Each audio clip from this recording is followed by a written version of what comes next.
Ito na yung farm. Look.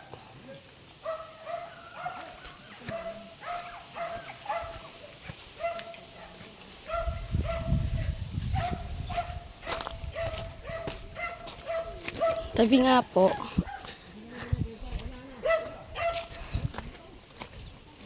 my God.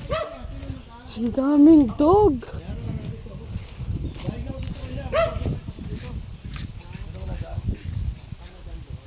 Yan ang boundary.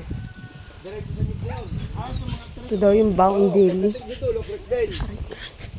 Pagdating din, crack din. Doon, crack din. Ang ganda. Doon lang, doon. Pero din sa dulo. Parang punta dito. Yan, ikutin mo lahat. Let's go! Ayun, yung nyug na yun. Boundary. Ayun. Kata mo yung nyug na yun. Mataas na yun. Oo, yan. Oo. Yon ay nasa kulang-kulang 9 na hektarya. Kasama sa binibenta. Yung kabila nun. Oo. Dire-diretso na. Wala kang dadaan ng creek dyan. Tapos pagdating din, 3 hektarya may title sa kabila. Manugang nung may-ari noon. Hindi na lang natin sinamat. Wala tayong sasakyan eh.